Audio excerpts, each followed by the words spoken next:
Sarah, thank you so much for being with me today, or tonight, really. It's nighttime. We are recording at night because our children are asleep now. And for anyone who doesn't know us personally, it's really cool. Sarah and I are actually both friends in real life, and we see each other multiple times a week.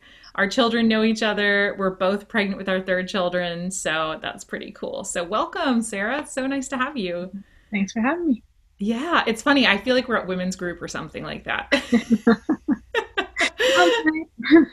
And it's funny too that we live half an hour away, but we're recording on Zoom because just family life makes it so crazy and so hard to find a time to get together when it's quiet. We get together with our kids all the time, but when it's quiet, it's so hard to find time. Yeah. Yeah, it's so good to have you. So what calls have you received from God in your life so far, and what has receiving those calls looked and felt like? Well, I'll just point to the ones that come to mind first. Right after college, I felt called to serve as a missionary in the Dominican Republic for a year. Um, After that, or while I was in the DR, I actually felt the call to attend the John Paul II Institute for studies on marriage and family in DC. And then from there, I felt called to teach. And while I was teaching, I met my now husband. Felt called to marry him through lots of ups and downs, and then called to motherhood. So, yeah, what does it look like? Or what did you say? Yeah, what did those calls look and feel like for you? Because a major question that people have asked me over the years, I call it the $1,000,000 question, is like, how do you know? How do you know that God is speaking to you? And it's a fascinating question. I just find that everyone answers it a little bit differently because God, it turns out, is God and can speak to us all differently. So he can reach us in whatever way he wants. So I would just love to start with that question. Yeah, so for me, I think the call, like first of all, call. So it was from something outside of myself, the Lord. And it was, a pull, a deep longing, how we hear, God responds to the desires of our hearts. So it was both, his desires for me aligning, hopefully, with my own desires. And it just reminds me of the Augustine quote, love and do what you will. So, as long as I was participating in the sacraments, trying to discern God's will in prayer, even if I didn't know his perfect will for me, I felt the fruits of the Spirit in the whatever call it was, particularly joy, peace, love, and practical things aligning, in the same way. That kind of confirmed the calls, and just spiritual direction obviously helps, and just feeling peace. Peace is kind of nuanced because, with fears or at different times in a relationship, for example, in my dating relationship, I didn't exactly feel like at peace with ups and downs and things, but in the end, there was a sort of deep-rooted peace, that like a lasting peace, not Yes. differing from like a fleeting peace or an emotion or something like that. So Yeah. Something you mentioned about confirmation was really cool. And this is something I found out when I read the spiritual exercises of St. Ignatius. He recommends, if you're not sure, if you think that this is a direction you could go, but you're not sure, you can ask God for confirmation. And God will give you that confirmation if this is where you are supposed to go. And I love that. I love that because it takes so much of the guesswork out of deciding. And I feel like I have spiritual amnesia. I heard that term on the Abiding Together podcast, and I love it because it's true. It's like I forget so many times, oh yeah, I can actually just ask God Like if I think that his will is tending in this direction, I could just ask him and just ask him to confirm it for me. And if it is, then he will confirm it, which is Right. such a beautiful thing. Hmm. Yeah, I mean, he gives us our free will and our reason, and Yes. um, with those, we can, in our practical lives and our day to day living, I think it becomes clear His will for us as well if we're living with the sacraments, with His grace, and discerning in prayer. Yeah, I think, absolutely. yeah, different story for everybody. Yeah, that is so true. So you have your parents divorced, and that was a part of your past, a part of your history. And you and I haven't talked that much about it in real life, but I'm so thrilled and happy that you are willing to come and share about not only your experience, but also a ministry that you do. Can you just talk about life-giving wounds and what that is and how that came to be? Yes. Hmm. So, Life Giving Wounds is an actually relatively new ministry. Founders Dan and Bethany Mayola. I actually attended the John Paul II Institute a few years after them. And they began this ministry, which was originally rooted through a conference which happened at the John Paul II Institute on divorce. And so there were a lot of theological papers given and research done. And from that conference was the fruit of the ministry, which was originally called Recovering Origins. And then from there, it kind of blossomed and grew into Life Giving Wounds, if that makes sense. Yeah. So, lifegivingwounds.org, you can find tons of resources, a blog, um, retreats, books to read, support groups. They're doing Amazing. an awesome, amazing job. Now, for those who aren't familiar with the John Paul II Institute, can you also tell us a little bit about that? Sure. Yes. So it's a pontifical institute specifically for studies on marriage and family. And so there's also a bioethics track. And uh, it has a satellite campus on CUA, Catholic University of America's campus in DC. And basically, you're studying all the ins and outs of marriage and family, not really in a psychological way, although there is psychology courses, but more in philosophical, metaphysical, theological understanding of, particularly with John Paul II's theology of the body. Okay, amazing. So you went and you studied there for what, 2 years? Yes. Okay, it's a 2-year program. They So have a you, master's and a doctorate, so I did oh, a okay. master's. You did the master's. Okay, And yeah, and licentiate as well. I okay. didn't do licentiate, but they offered that. I see. Got it. So did you go there kind of to like process your parents' divorce or what drew you to that? And once you were there, were there things that you were processing that you were like, "Oh, I had no idea how this had affected my childhood." Like what was that journey like just for you personally? Right, yeah, I'd say when I originally chose to attend there, I was just very interested in the material. I actually, when I was in the Dominican Republic, was working with a lot of teen girls and doing a lot of ministry focused on theology of the body with another missionary there. And I was actually looking into studying psychology at Mm. what was then the Institute for the Psychological Sciences in Arlington, Virginia. And so I was planning on applying there. And then the other missionary said, "Have you ever heard of the John Paul II Institute?" And she showed me the description of their courses. And as I was reading it, I fell in love, and I definitely felt a call. So I dropped my other application and started applying to the JPII Institute.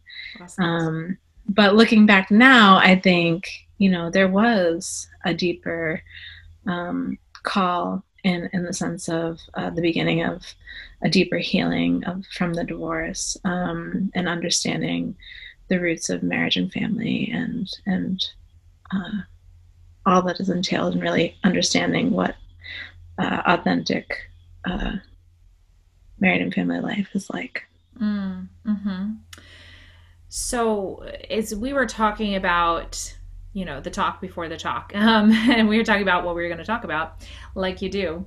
You described divorce as a primal loss, which is quite different than what our culture says. Like they say that, divorce can be good, it can be beneficial, but in according to Catholic teaching, it is a primal loss. So what does that mean, and how do people experience that based on your ministry of giving talks and leading these healing retreats?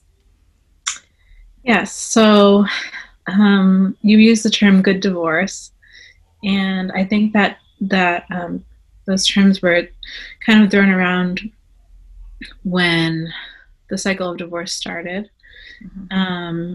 because people didn't really consider the effects that it would have in a fundamental way. And so, of course, like you want the safety of the children and you want harmony in a marriage, and all those things are good desires. But in the end, divorce is not good. Divorce is not good for the children. It is against Catholic Church teaching, and there are very many myths that children are resilient, and lots of good can come for the divorce, and everyone should be okay, and you should just be able to move on, and there's more peace, etc. But there is a deep so let me just explain, I guess, a little further. So when a man and a woman come together in marriage, and there's a union there, so the child is the literal incarnation of the union between the parents. And that's just a reality, right? They're the physical, literal incarnation of a union, which we hope would be conceived in love. But either way, it is of the union. And so when there is a split, the child can't help but feel an interior split at the core of who they are. And there's a loss there, a deep loss of the parents' love together. And so that's why we call it a primal loss, is because it has to do with our origin. It has to do with our identity. There's many children of divorce question their identity. Who am I? If I'm supposed to be this union, this incarnation of my parents' union, but yet that union has broken, how does that affect me and my identity? Would you So say that that is something that children feel, even if they have not gone to church, even if they have not? Is it sort of on par with, say, natural law, where we teach the church teaches that natural law is in our hearts, and so we don't need to be. It doesn't even need to be spoken aloud for it to be present, for us to know, for example, that murder is wrong. We just mhm. know that by virtue of being a person and having being made in the image of God, our Creator. So, would you describe that at the same level, this primal loss? Yes, yeah, I would say that even if a child doesn't have any formation or understanding of Catholic Church teaching or is in the church, if there is a divorce or a separation that has occurred between your parents, you feel it at your core. If you're really honest with yourself and you really can sit with it and reflect on it, I'm sure many people have pushed the wound down, deep down, to be able to cope in a way. But if you're really going to get at the deepest level of healing, it has to be the spiritual healing. Mm. How did that affect you personally? What was that like for you as you were growing up, just dealing with that struggle? Yeah, I mean, I'll speak in general terms, but it was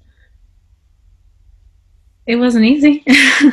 I mean, and it's still it's a continual healing process. And so I think that's why the ministry and the retreat particularly were very healing for me, and continue to be as I am a part of the ministry, and just really sitting with memories, sitting with trauma, sitting with the pain and the suffering, but then taking it and uniting it with Christ and seeing where was Christ in those memories? How was he working in your life? And seeing suffering as something that can be redemptive, and seeing our wounds as something that can be resources for love. And so it's been a long journey and a process. But I actually just wrote a blog post on surviving the holidays as an adult child of divorce. And so these ones can rear their heads, at every family visit, any phone call, holidays. So it's a continual thing. Wow. Yeah, that is so interesting. I think there's maybe an idea that as you grow up, you grow out of it. But it sounds like you're saying you don't really. And I mean, that's what your ministry is in general, right? Like you usually do retreats for adult children of divorce. Is that right? Yes. Hmm. What have you noticed about how divorce affects, or sorry, how the parents' divorce affects the children as adults in terms of relationships, dating, intimacy, boundaries, those sorts of things? Mm-hmm. Um, well, for sure. I mean, in my own personal experience, and I'm sure in many others, with dating and married life, there's certain fears that, in particular to adult children of divorce, asking questions like, is love, can it be unconditional? Can it be indissoluble? Can it be lasting? And there can be a cynicism about love in general, Hmm. or deep anxieties about whether love can last forever. Hmm. And so um, I think discovering or rediscovering um, the source of all love, the Christ and the Lord has um, we are children of a perfect marriage, the marriage of between Christ and the church. And so in that way, discovering our deeper origin and recovering it in a way has been really helpful for me. Wow. Can you explain that a little further? Because what you said there was so profound. I don't want to gloss over it. Just about how discovering who you are in an even deeper way. It sounds like even deeper than the primal loss. Is that what you were meaning? So yeah, I mean, so human love, right? We know that it can have its failings, but it's an imitation of the divine love, this communion of love, who is the Trinity. And Hmm. so in the Trinity, the Father gives everything to the Son gives everything back to the Father, and that bears fruit, which is the Holy Spirit. And so Gary Metzfez says that human love, authentic human love, is caught up in divine love. And so, as a married person now, realizing and understanding that my human love is and can be, through God's grace, caught up in like literal divine love, Hmm. it takes the pressure, off, because you don't have to do it alone. You don't Hmm. have to. You're the source of your love, is from an infinite source. The source of your love is from a love that is unconditional and lasting. And so Hmm. it is possible then, to have a Hmm. love that can love and last forever.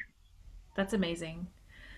It reminds me, even though my story is so different, but I do feel a commonality of just always rediscovering that deep, deep well of love. I feel like that's what I'm always coming back to in prayer, is always this rediscovery. And even though my parents haven't divorced, or no one close to me really has divorced, it's there. I went through terrible self-image issues when I was in high school and in college, and so I think what you're describing as discovering who you are on the deepest level is rings very true to me. In fact, I even just had a prayer experience a couple of weeks ago where it seems to me like I'm a visual learner, so God often kind of uses these visual images when I pray. and he'll just kind of show them to me, like put them in my imagination, yes, but in a way I can tell it's from him because I've learned to recognize when it comes from me or when it comes from him. So this one came from him, and it was this most beautiful sunset evening sky in this particular location on Long Island where I used to live, and I used to go walking on the beach there quite often, and the sunset was absolutely glorious, and it was a sense of this love being so great that I would never reach the end of it, and that I got to stand and look at it, and not only that, but that I got to participate in it. And at the time, I was struggling with something, and I was feeling really low and just really sad and really small. And God just said, do you not realize that I made you like me? Like, do you not realize that the infinity of me has been given to you in a, you are participating in this. This is not, I'm not just outside of you. You're not small. I am with you. Yeah. And such a beautiful moment. So this is clearly Right. like, I haven't been on one of your retreats, Sarah, but I feel like the human experience is so beautiful, finding these different commonalities among these different stories and how God can heal us. So that's just a little testimony of mine recently. But Beautiful. um, Yeah. Thank you for yeah, sharing. you're welcome. Yeah. Do you notice people having those kinds of moments on the retreats? And I mean, I'm sure that they must. Like, what happens on the retreats? Yeah. I honestly, if anyone is listening to this podcast, the retreat is literally life changing. I mean, it is because it's different than any other retreat that I've been on, Hmm. in the sense that it's so intimate. You're dealing with a subject matter, and you're surrounded by people and a community that shares a common wound, and you get to a very deep level of healing because of that. Hmm. And so, yeah, I really just can't say enough. They're offering online retreat now, as well as in person. So, as far as the retreat goes, there's usually a series of talks that are modeled after um, the suffering or the death of Christ, and so in a sense, like grieving your wounds, Hmm. processing your memories, stringing together a timeline of your story or your history, not to brood over those memories, but to find where Christ was present in them, to find how he was suffering with you in those moments. Hmm. And then there's a rising, like a rising with Christ in the sense of your your challenge to forgive, your challenge to not necessarily, we say forgive and forget, but there's certain myths about that. It's an ongoing forgiveness. Even if the parent does not say I'm sorry, for example, Hmm. it's an ongoing um, forgiveness where you are able to offer it through Christ and His mercy, which I can talk a little bit more about. I would Um, love that actually, because I think for me, forgiveness has been so difficult to discover how to do. And it's actually technically simple, in the sense that it's an act of the will, not necessarily not a feeling usually. But I would love to hear more about forgiveness and how you encourage people to do that. sure. So it might be helpful to first say what forgiveness is not. Forgiveness is not the one-time quick fix that the culture sometimes, offers us as, I forgive you, I'm sorry, okay, that's done and over with. Hmm. It's not, it doesn't mean um, uh, that you're going to completely get even with the person. Forgiveness is ongoing. It's ongoing. And like I said, there can be a unilateral forgiveness where you forgive the person even if you don't hear the words, I'm sorry. And so, why? Because Christ first forgives us. It's an unmerited forgiveness. of yourself first. And so it's really helpful to receive the sacrament of confession yourself before you are truly able to forgive in a deep way, because you realize that you are forgiven first. And that helps you to receive the graces to begin to see others with the gaze of the Father. So asking the Lord to give you his eyes and his ears toward those who have offended you, and asking him to work through your freedom to be given the grace to forgive. So as you mentioned, it is an act of the will, and it's an interior act first. So God is working through your freedom, giving you the grace to offer forgiveness to others because you have been forgiven. Forgive others as we forgive those who trespass against us. And what can be helpful in this, at least for me, is writing out, memories, seeing where Christ was present in them, writing out your story, and perhaps even writing a letter, which you never have to send, to your parents, and offering that forgiveness with specificity. So instead of just saying, I forgive you for the divorce, you can, in that letter, or if you're given the grace to, in a moment of healing in person, that would be wonderful. But if that doesn't happen, that's okay.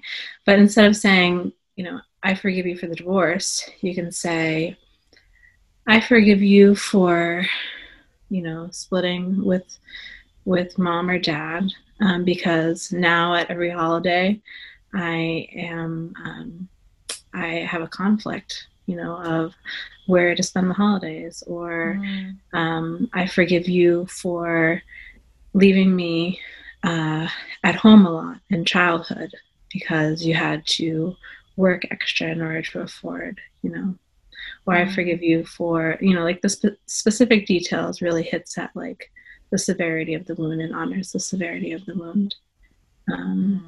Offering their name at Mass, forgiving over and over again, through the graces you receive from the Lord in order to forgive. But like I said, it's an interior act first, and it doesn't have to be the full, you're speaking to the person in person, you say I'm sorry, or you say I forgive you, they say I'm sorry. Like, it doesn't have to be that full, although that's the ideal, right?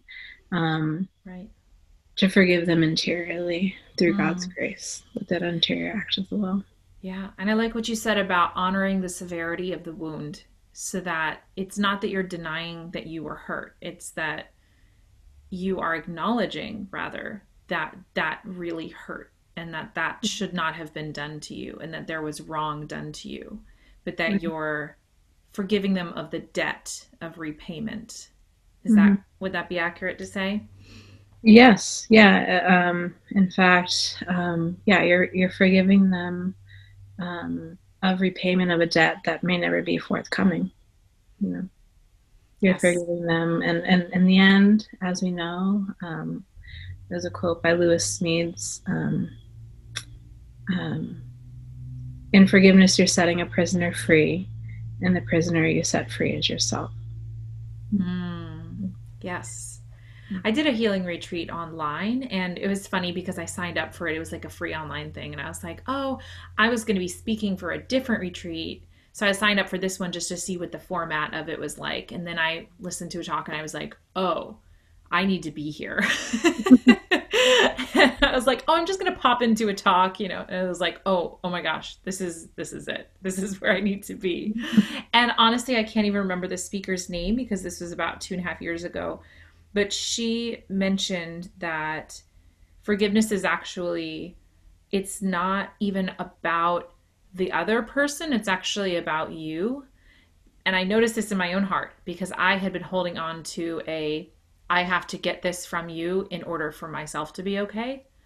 And she said, when you release them from the debt, you are actually doing yourself a greater service because you are you're releasing them from it, and therefore your happiness no longer depends on them coming to you and saying these words that you want them to say, that you think you need to hear in order to be okay.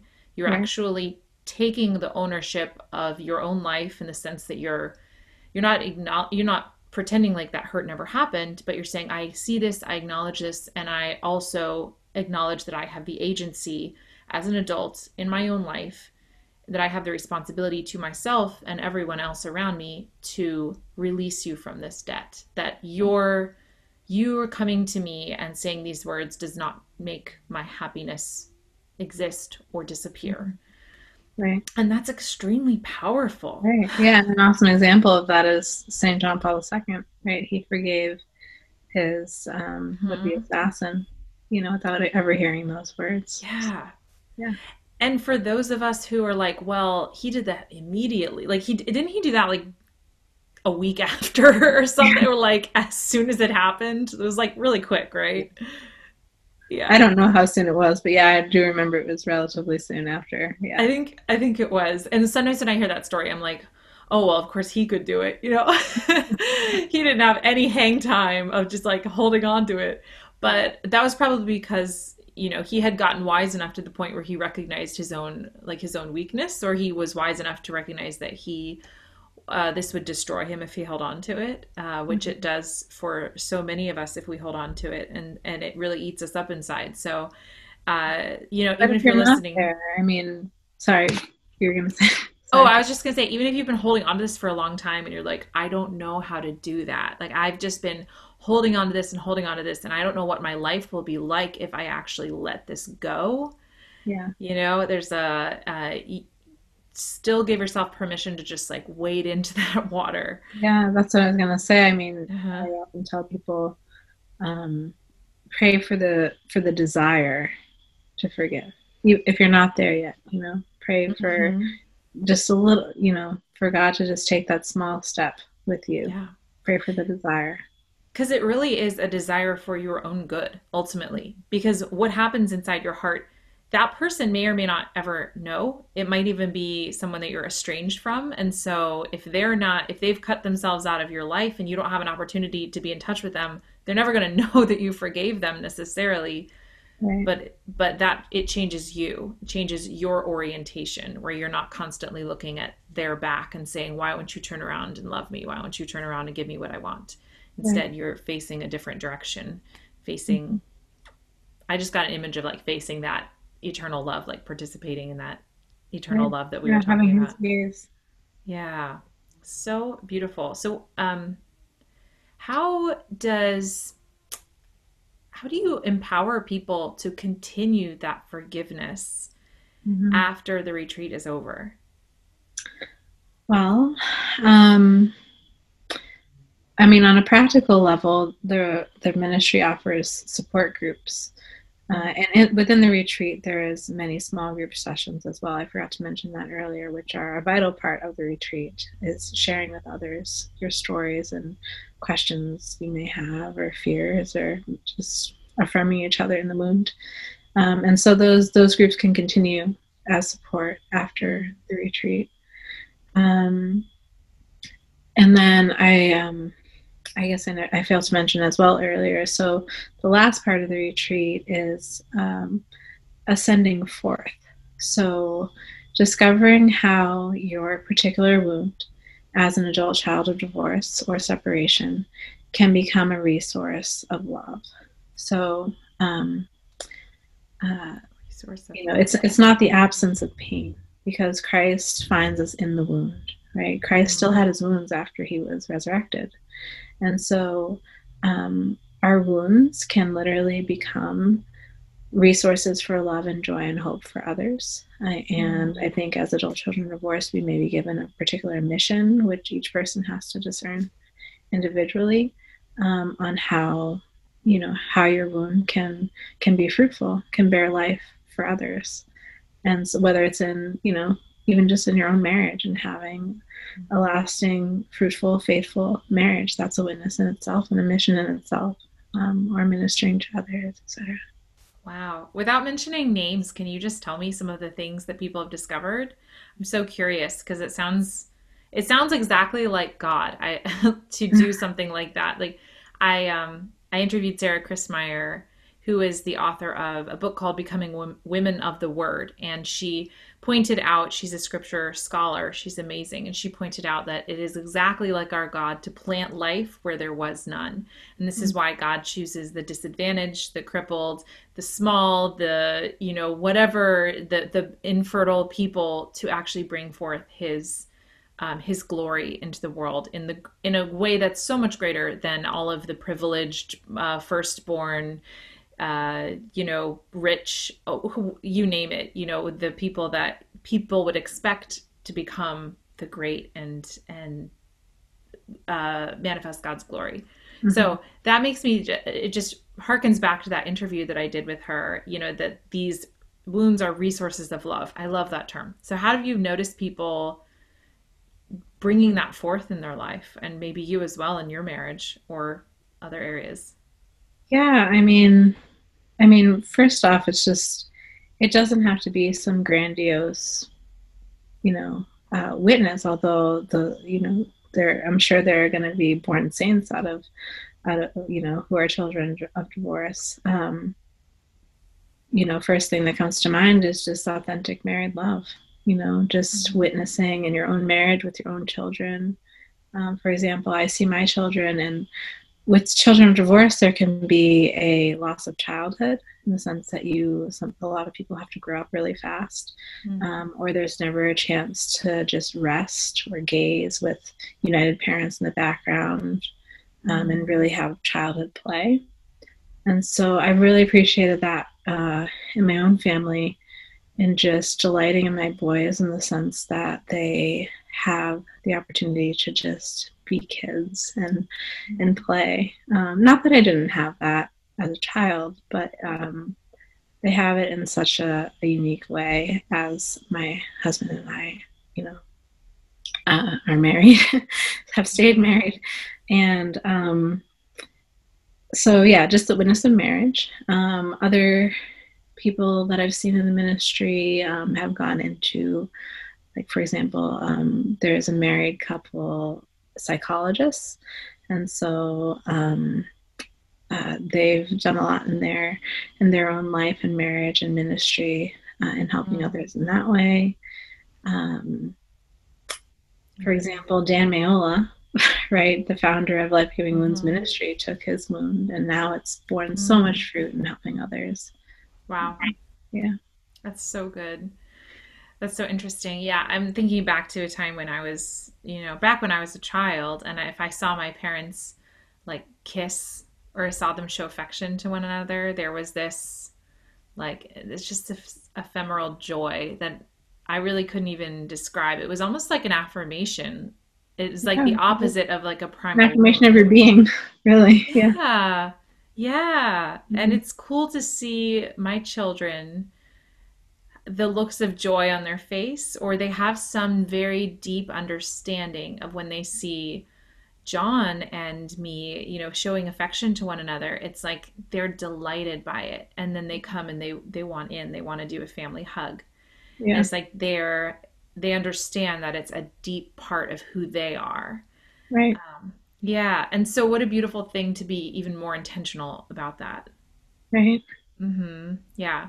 I've been over to your house many times, and it is a very peaceful house, very, there's reminders of God's love all around it. And it's set up in such a way that your children can play, that it's their house. It's really, it's yours and Dan's as well, but it's their house. Like you can tell that they're very at home and at peace there.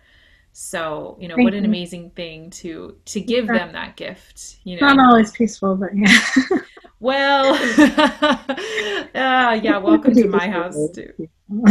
What's that? Hopefully in the deepest of ways it's peaceful, but and that, actually that's another point too, because I've read about studies that say that children are actually the worst behaved around their parents. Yeah. And I actually think that statistically, I think that's like a good thing, because it means that they're very relaxed around you. Because my children go around other people and they're like, oh, they're angels. And I'm like, you should see them at home. But I always try to remember to be really grateful that when they're showing their tempers or whatever, it's because they are very relaxed and at peace on a deeper level, so to Right. speak. Yeah, there can be Um, vulnerability. Yeah. right, right. They can let their guard down. Yeah. Mhm. Your little boys are just so sweet. They're so beautiful. Thank you. For your Little, kids. thank you. Yeah. Do you want to do a pregnant belly reveal? You're Sure. due. Okay, so you're due in December, right? Christmas. You're due. Well, okay. On I should Christmas, know yeah. this. I should know this. So this is kind of a fun story. Sarah actually, it was really cool. So my husband John is the sonographer, and Sarah, your the hospital like messed up your due date in a really big way, and so they were having you telling you that you were measuring 3 weeks small, all this crazy stuff, and it was really cool. Actually, my husband John was able to look at the initial ultrasound and see where they had made a mistake to actually confirm Yeah. what you thought, which was that your due date is 3 weeks later. So you're actually right on track, and your little baby boy is doing just fine. Praise the So, Lord. Thank you, John, too. Yeah. yeah, it was so cool. I was so proud of him. I was like, oh, yeah, like this, it's so neat. You know, he's a sonographer. When is that ever going to come in handy, like outside of the hospital? But No, it thank did. you. It was a huge blessing. Yeah. So, Yeah. no, Do you want to do a pregnant belly reveal here? do it. So for those who are listening rather than watching, we're just showing off right now. See, where is it at? Yeah. Oh yeah, mama. And I actually don't have a belly button anymore because I don't know, my belly button just decided it's not a thing. Wow, look at You're you. welcome. Yeah, you too. I was gonna say we look like we're pretty close, even though I'm 23 and how far Yeah. along are you? 32. All right. Yes, mama. Oh, well, thank you so much, Sarah. I know you shared lifegivingwounds.org, right? Mhm.